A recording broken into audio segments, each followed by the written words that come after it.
Hola, ¿qué tal? Les saludo, soy Francisco Rodríguez. Como siempre, me da muchísimo gusto que estemos nuevamente acompañados usted y su servidor en este índice flamígero, aquí a través de MXN Televisión, que usted lo sabe, puede ver en todas las plataformas, en todas las redes sociales. Prácticamente no hay semana, diríamos que no hay ni día, en la cual los asuntos políticos no se mezclen con asuntos policíacos. Asuntos policíacos que deberían llegar, que tienen que llegar a los juzgados, a los tribunales y finalmente conducir a los indiciados, cuando sean declarados culpables, a las prisiones. Es todo un tema que hasta ahora se ve incompleto en nuestro país, porque si bien ha habido grandes capturas, sobre todo en las últimas semanas, pues todavía no vemos el desenlace a través de los juzgados, de los resultados, de los fallos de los jueces, de las apelaciones y de la conclusión que deberían ser las cárceles de máxima seguridad que hay en el país. Pero yo le platico líricamente. Quien de verdad sabe del asunto es mi invitado de este día, nuestro invitado usted mío, Jorge Nader Curi. Jorge Nader Curi, un especialista en Derecho Penal y en muchas otras ramas del foro académico. Jorge, me da mucho gusto recibirte nuevamente. Paco, muchísimas gracias por invitarme nuevamente y con mucho gusto para platicar con tu auditorio. Decía al principio, asuntos políticos mezclados con lo policíaco. Huachicol fiscal para empezar. Y luego la captura finalmente en Paraguay de quien pareciera ser uno de los cabecillas que la Cuarta Transformación tiene en el asunto del huachicol fiscal, implicado con la Marina Armada de México. ¿Cómo es este panorama que se nos presentó muy mal dibujado la semana pasada? Paco, yo creo, como tú lo estás comentando, que los asuntos policiales, los asuntos de la justicia penal, hoy más que nunca están ocupando la agenda de interés nacional. Y yo partiría del presupuesto de que este combate al crimen organizado que empezamos a ver en el país implica reconocer que la estrategia del gobierno federal, encabezado por la presidenta, pero también ejecutada por Omar García y por el Gabinete de Seguridad, es una estrategia que parte de un entendimiento distinto al del sexenio anterior. El sexenio anterior entendía el enfrentamiento de los delincuentes a partir de dejarlos hacer, dejarlos trabajar y a lo mejor procurar algunas otras condiciones que ellos tuvieran como opción. Pero eso en ningún país del mundo ha funcionado nunca, porque la delincuencia crece, cubre los huecos de impunidad y ellos van aprovechándose para extender sus actividades delictivas. Pero desde hace un año a la fecha sí se nota un cambio de actitud en el que el discurso oficial no ha roto con la estrategia anterior, pero ha implementado una serie de acciones que sí hacen ver que ahora hay una política de enfrentamiento de la delincuencia organizada. Pero a partir de labores de inteligencia, sobre todo labores de inteligencia, investigaciones bien armadas, con mucho tiempo de anticipación, que están empezando a producir resultados, como esas detenciones que hemos visto recientemente, aseguramientos de miles de litros de combustible robado, y la detención o la persecución de personajes importantes en las estructuras criminales que, como bien dices, apenas están iniciando los procedimientos penales, pero ya se han iniciado, ya hay detenciones, ya hay procesos que comienzan, y bueno, pues lo que falta ver es el resto de cómo se va desenvolviendo esto para que en efecto al final tengamos sentencias condenatorias y penas de prisión que sean ejemplares. Ese es el fin, llevar ante la justicia a los hasta ahora presuntos criminales. Correcto, sí. Pero Pero, perdóname que te interrumpa, pero a partir de investigaciones bien hechas, sí, porque en muchas ocasiones lo que tenemos y lo que teníamos, sobre todo antes y desde hace muchos años, nada más, no nada más en el sexenio anterior, eran investigaciones policiales mal hechas. Es decir, de repente había un aseguramiento de droga o de armas o de huachicol, se ponía a disposición de las autoridades y la investigación no profundizaba realmente en una pues estructura policial o en una, digamos, investigación propiamente policial de inteligencia que permitiera obtener información útil en los tribunales. De tal manera que cuando el asunto llegaba a los jueces, en muchas ocasiones, hay que decirlo, los jueces tenían el deber de liberar a esos delincuentes A eso iba. porque no estaban bien estructurados los casos. Y ahora lo que por lo menos es la intención, a partir de todas las leyes nuevas en materia de seguridad pública, que las policías coadyuven eficientemente con el Ministerio Público para que las investigaciones, las carpetas de investigación, tengan la solidez necesaria para poder sostener los casos ante los jueces. Hubo muchas ocasiones, en efecto, en las cuales en las audiencias los jueces pedían a los fiscales que sustentaran lo que estaban diciendo, Así es. que presentaran las pruebas. Y los agentes del Ministerio Público que estaban presentes en esa audiencia, pues decían no tenerlos a la mano, carecer de ellos, que eso no lo habían investigado. Y generalmente eran investigaciones hechas por la Fiscalía General de la República, o antes por la Procuraduría General. Pero ahora, con la participación, como bien dices, ya más frontal, más directa por parte de la Secretaría de Seguridad Pública y de sus áreas de inteligencia, estas carpetas de investigación están mejor integradas. Así es. Con lo cual, ya no se podrá decir desde el templete de Palacio Nacional que los jueces liberan delincuentes porque los deliberan, que son los cómplices de los jueces, cuando en realidad, como bien dices, como todos sabemos, las carpetas de investigación siempre llegaban mal armadas. Creo que un caso emblemático es el del exdirector general de Pemex, que por más esfuerzos que hizo la Fiscalía, pues siempre que llegaba ante un juez, los expedientes estaban mal armados.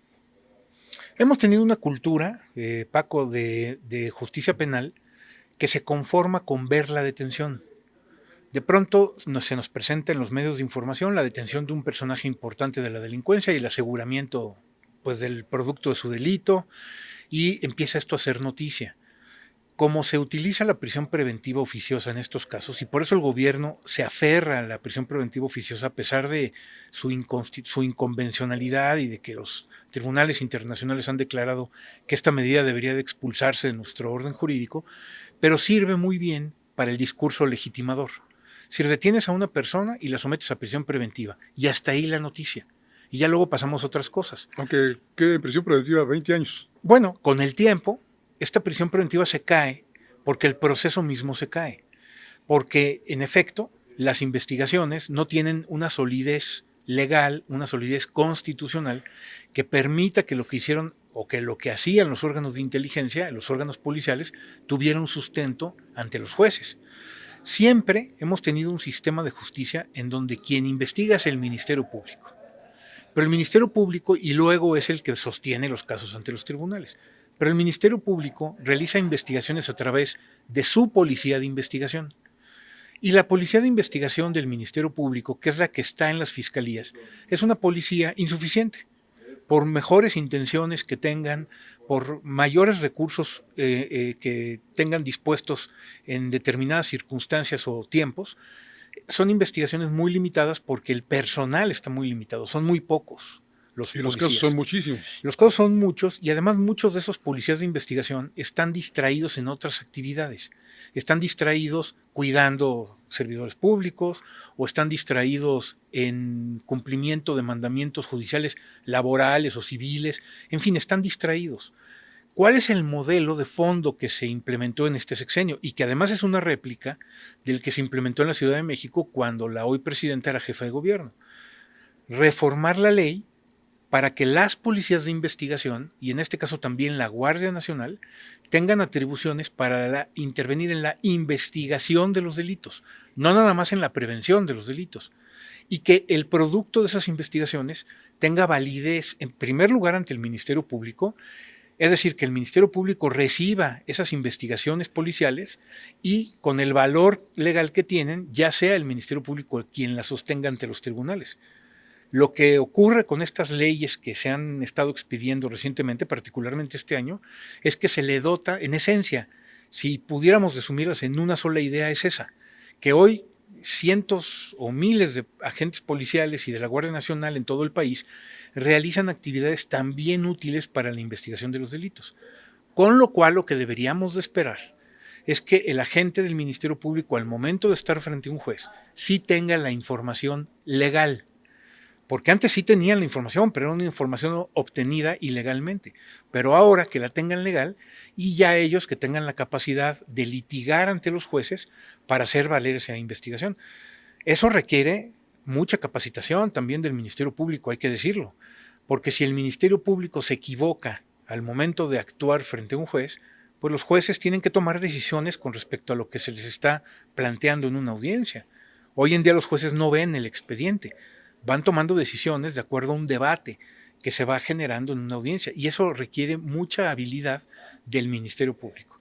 Así que el asunto no termina en dotar a la policía de mayores capacidades de investigación, como lo estamos viendo, sino ahora también es imprescindible reforzar la capacitación, la práctica del Ministerio Público, y desde luego que también los jueces tengan esas capacidades judiciales para ir tomando decisiones. Esto es un engranaje, no nada más queda en la policía, pasa por las fiscalías, pero también por los poderes judiciales. Y ahora con los jueces de acordeón que tenemos. Bueno, en fin, esperemos que no todos sean incapaces de resolver estos casos. Que la capacitación que necesariamente ahora ellos tienen que pues atravesar sea eficiente, y pues también confiar en que la experiencia les vaya dando esas herramientas que se requieren para la impartición de justicia. La reforma judicial es una realidad, los jueces electos popularmente ya están en sus lugares. Ayer el órgano de administración judicial ya expidió las adscripciones. A partir del miércoles, me parece, ya tendrán que sentarse en su juzgado a tomar decisiones y administrar el juzgado. Bueno, pues tendrán que ir tomando una experiencia lo más rápido que sea posible, y si no, Paco, ojalá y el Tribunal de Disciplina Judicial ejerza bien sus atribuciones y vaya quitándonos a esos jueces que no sirvan. Ojalá, porque sabemos que los cursos que les dieron de capacitación la semana anterior, pues podríamos decir, ni siquiera llegaron a ser brochazos, sí, sino meras pinceladas. Sí, sí, sí. Que de verdad no capacitan a nadie. Cualquiera puede ser juez. Hemos visto candidatos a jueces, algunos que resultaron triunfantes gracias al acordeón, que incluso tienen ligas con la delincuencia organizada. Sí, y ahí lo único que podemos esperar es que los órganos de vigilancia y de disciplina hagan bien su tarea, que no consecuenten esas determinaciones. Finalmente esa es la salida. Un juez electo popularmente, sin embargo, puede ser destituido por el Tribunal de Disciplina Judicial. Y es lo que nos queda esperar, ¿no? Que se haga bien ese trabajo. ¿Y quién lo sustituiría, Jorge? Bueno, tendría que haber un sistema de sustitución a través de secretarios de carrera judicial que cubran esas vacantes temporalmente mientras se celebran los procesos de elección de quienes habrán de sucederlos. Esto también es algo que tenemos que considerar. En el camino, de aquí a la próxima elección judicial, que son 2 años, en el camino vamos a ver que muchos jueces y magistrados dejan sus funciones, o porque renuncien cuando se enteren de lo que realmente significa ser juez o magistrado, o porque sean removidos, o porque se enfermen o fallezcan, etc. Y esas vacantes no se van a poder cubrir sino por jueces electos popularmente.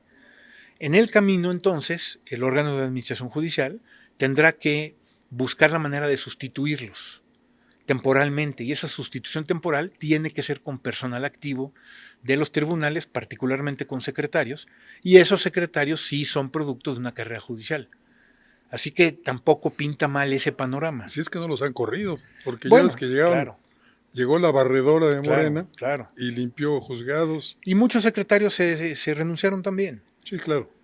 Pero bueno, ese es el camino, ese es el método para la sustitución de los jueces. Y si ese último eslabón nos falta, si los jueces no hacen bien su labor, entonces esos delincuentes detenidos, producto de investigaciones y de inteligencia muy bien armadas y a lo mejor de actuaciones de las fiscalías muy bien establecidas ante los tribunales, si ese último eslabón nos falla y el Poder Judicial, sin motivo alguno, los libera, se nos va al final, cuando estemos platicando tú y yo, espero que me sigas invitando. Claro. Dentro de unos años, a lo mejor estaremos diciendo, bueno, finalmente esa estrategia ya no produjo el resultado final, porque estamos viendo cómo son liberados estos delincuentes. Ahora, esto no significa que toda persona que llegue a un tribunal tenga que ser declarada culpable, desde luego que no, pero sí que las sentencias de los jueces sean sentencias que estén bien fundadas y sobre todo muy bien argumentadas judicialmente, que no sean decisiones tomadas a la ligera, tanto para la liberación, porque a veces los jueces tendrán que liberar personas, como para el encarcelamiento. ¿Me permite hacer una pequeña pausa, Claro que Jorge? sí, Paco, con Y gusto. enseguida regresamos. Siga con nosotros, por favor.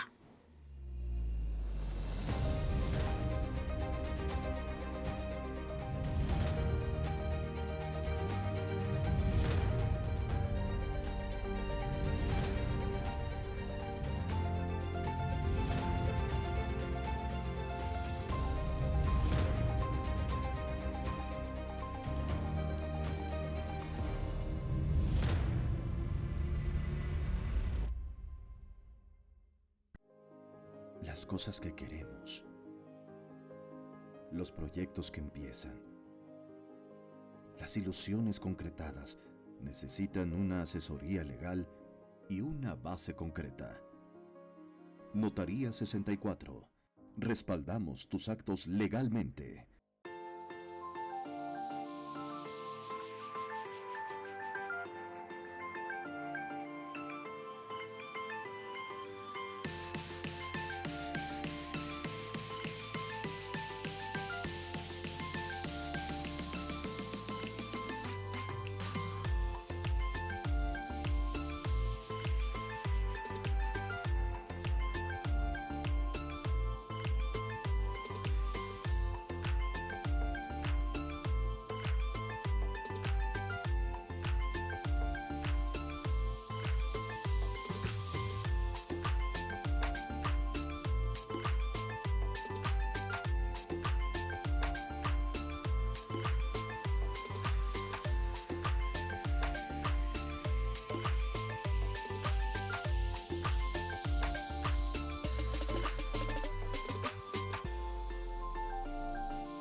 Ver tus programas favoritos de MXN Televisión en tu laptop o computadora es muy fácil. En tu navegador de internet abre YouTube, en el icono de buscar escribe MXN Televisión. Da clic en el círculo blanco en nuestro logo. No olvides darle seguir. Te abrirá nuestro canal principal donde podrás encontrar todos los programas y cápsulas que hemos subido. Desde tu programa de Estado de los Estados, Fuego Cruzado, Atrévete a Leer, Reporte 10 y varias listas de reproducciones con los temas que más te gustan. Ahora, a disfrutar de tus programas favoritos.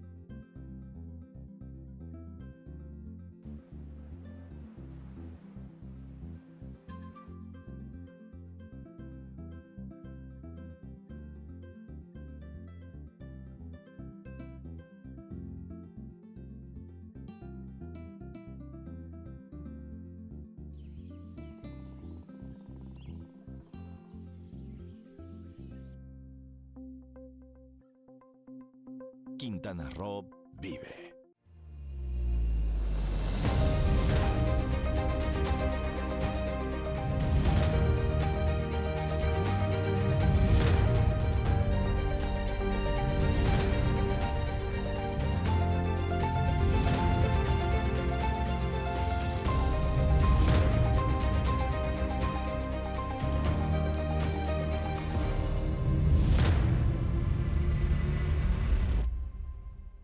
Gracias por seguir con nosotros en este índice flamígero aquí a través de MXN Televisión.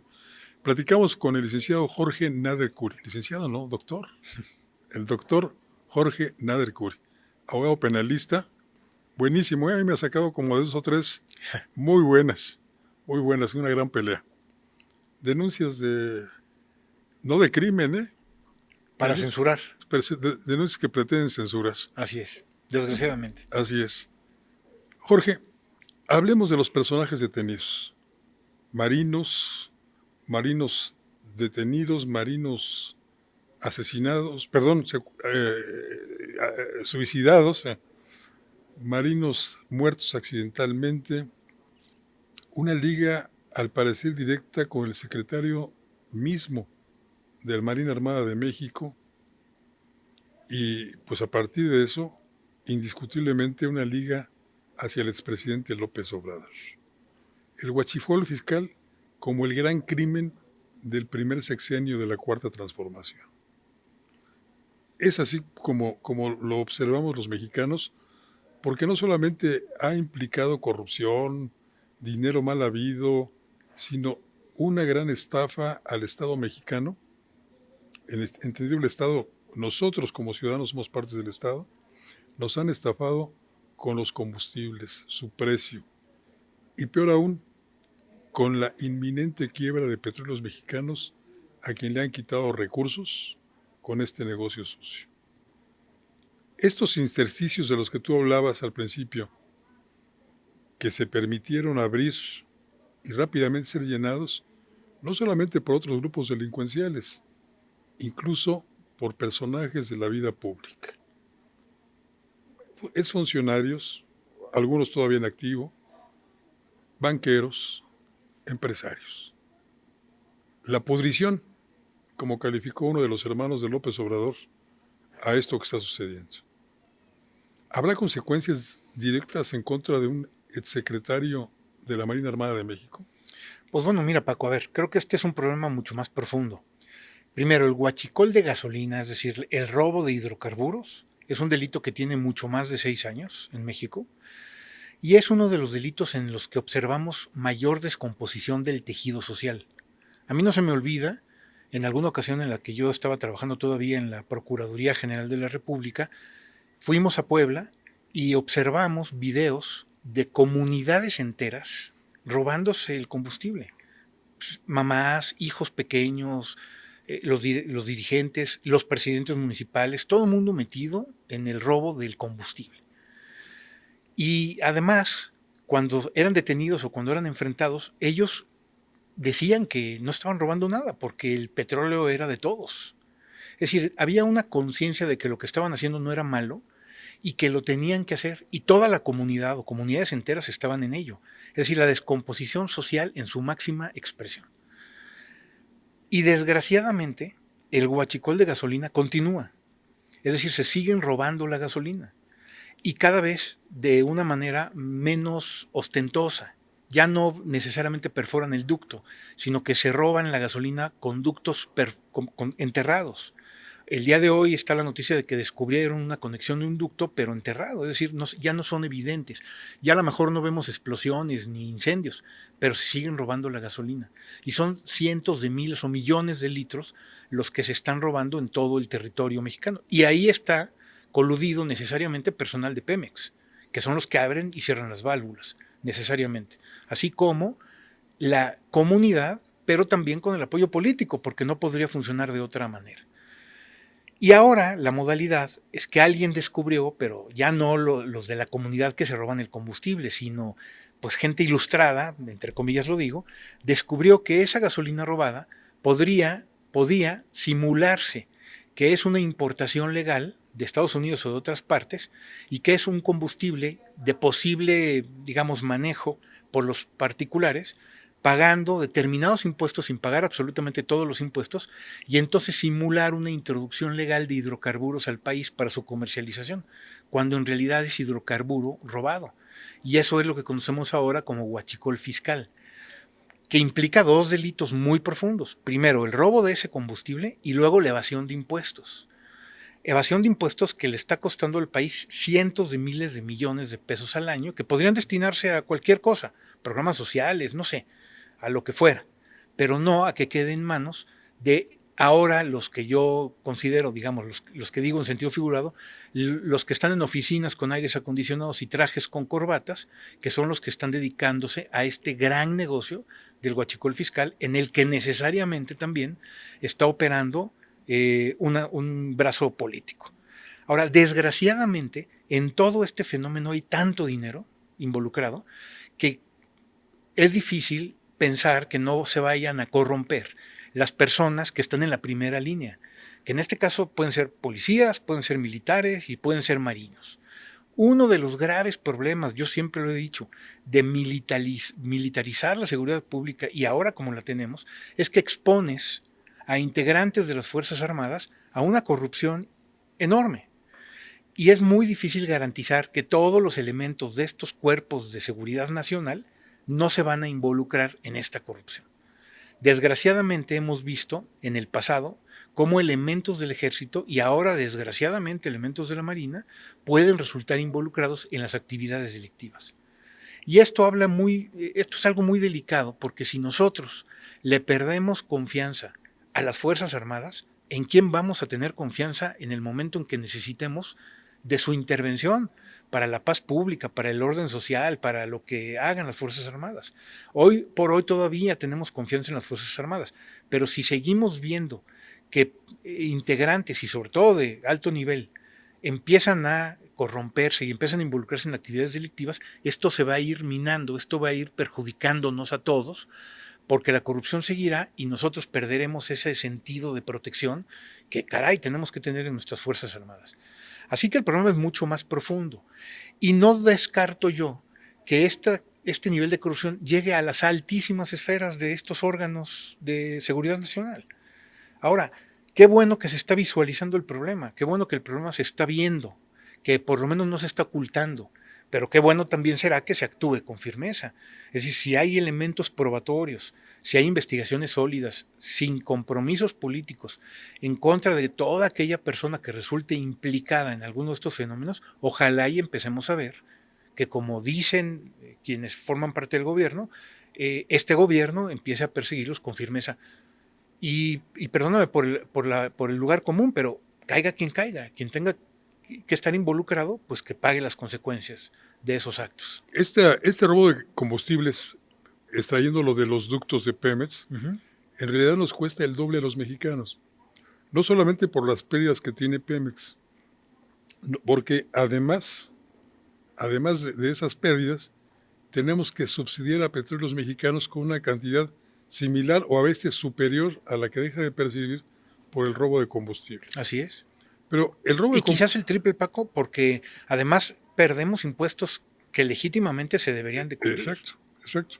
Solamente en el sexenio pasado se subsidió a Pemex con 1.300.000.000.000 de pesos, que es una barbaridad. Es prácticamente un octavo del presupuesto nacional para todo lo demás.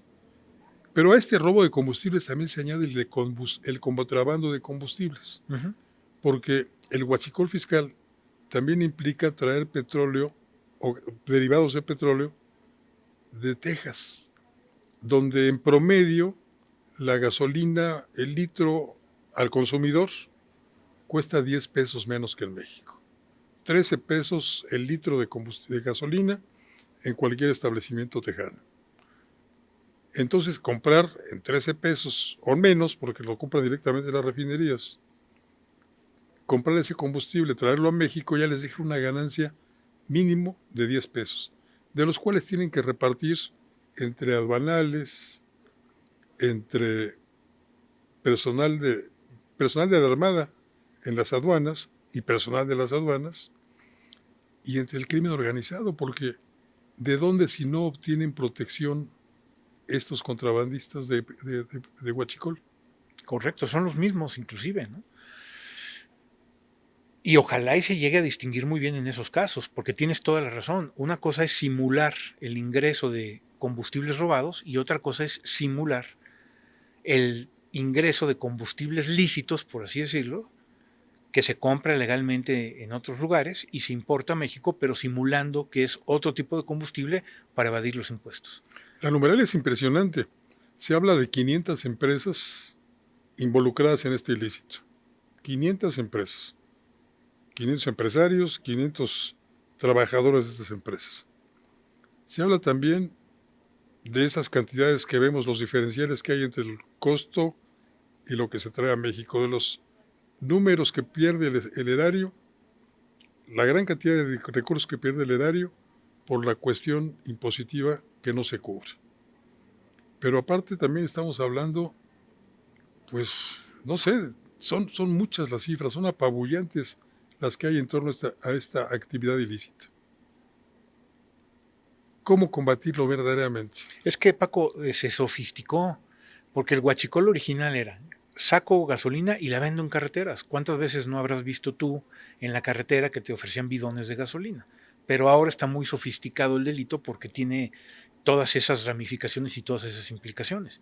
Mira, este problema se tiene que romper de raíz, y la raíz del problema está en los ductos. Si somos muy simplistas, la única manera de robarse la gasolina y los combustibles es a través de los ductos. Y en ese escenario se tiene que mirar hacia adentro de Pemex. Muchos empleados de Pemex tienen mucha responsabilidad en estos casos. Entonces se tiene que ir arreglando el problema desde ahí. Y bueno, pues ¿cuál es la solución? Yo creo que, o un principio básico, si se combate con firmeza a todos los involucrados en estos delitos, tanto al que permite la introducción de combustibles como quienes lo están comercializando, pues poco a poco se van a ir reduciendo los márgenes de delincuencia. Yo te quisiera hacer un símil. En México, el problema del secuestro en los años 90 era un problema exponencial. Nos hubiéramos convertido en un país caracterizado por los secuestros.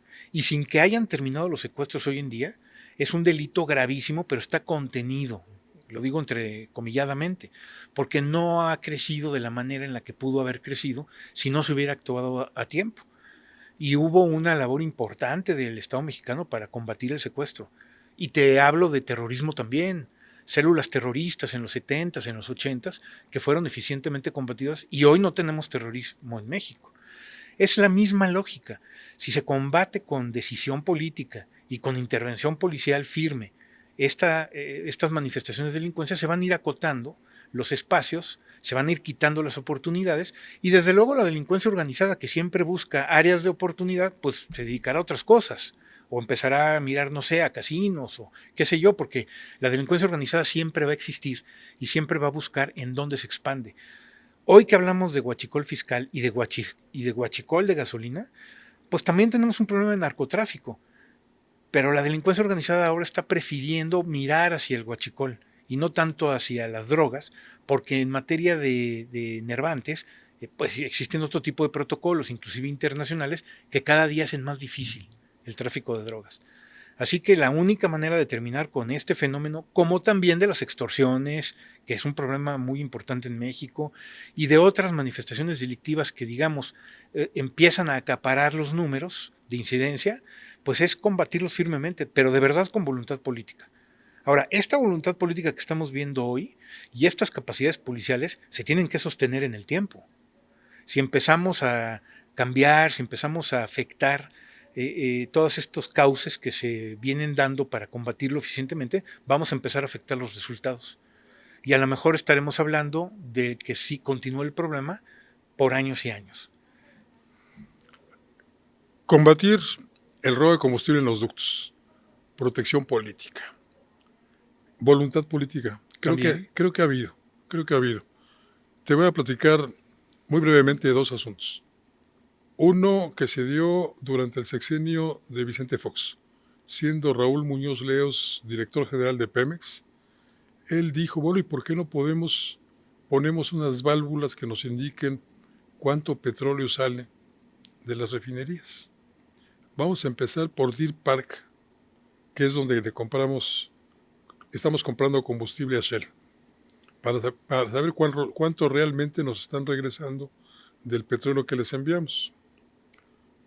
Pues casi incendian Pemex los que estaban involucrados en el asunto del trayecto del combustible de Deer Park a México, porque no querían que se instalara esa válvula. Finalmente no se instaló porque hubo otra presión política para evitar que esto se diera. Presión interna en Pemex y presión política fuera de Pemex. Otro asunto. Un distribuidor de equipo de inteligencia israelí tenía la tecnología para la supervisión de los ductos, uno por uno, ver presiones, etcétera, todo lo demás, que le quiso vender a Pemex. Y Pemex dijo, sí me interesa. Entonces mandó a un equipo de su área de seguridad, encabezado por un general, por cierto, a que fueran a Israel a ver esta tecnología. Ya de regreso, el general le comentó al distribuidor, oiga, está muy interesante ese instrumento. Sí le conviene a Pemex, pero a nosotros no. Porque mire, nosotros estamos comisionados en Pemex para vigilar los ductos. Y nos dan camionetas, y nos compran uniformes, y nos dan botas, y nos dan un salario adicional. Si Pemex compra ese equipo, nosotros vamos a quedar sin esos ingresos. Entonces voy a recomendar que no se compre. Ese es el nivel. Sí, sí, desgraciadamente. Y es un problema que no se ha resuelto hacia allá, hacia adentro tampoco. Cuestiones también sindicales, presiones laborales y desde luego abandono político, hay que decirlo, porque frente a un problema potencial que se podría convertir con el sindicato de Pemex, por ejemplo, pues en muchas ocasiones mejor nos volteamos para otro lado. Pero esto es algo que ya está quebrando al país. Esto es algo que ya es una emergencia. Y esto es algo que ya se tiene que resolver. Y yo, como tú, pues veo pasos hacia esa dirección. Ahora, falta ver los resultados finales. Y eso tendremos que estar, digamos, evaluando. Tiene que haber observación, tiene que haber, digamos, transparencia también en estas partes. Pues ojalá. Esta voluntad que se está viendo ahora. Estamos muy optimistas quizás hoy, pero creo que vale la pena a partir de lo que hemos visto, ¿no?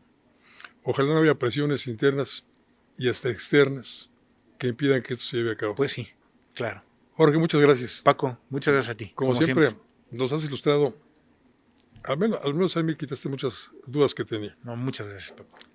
Y gracias por acompañarnos. Lo invito para que la próxima semana nos reunamos otra vez aquí en MXN Televisión para otra emisión de este Índice Flamígero. Soy Francisco Rodríguez y como siempre le deseo que tenga muy buenas gracias y muchos días.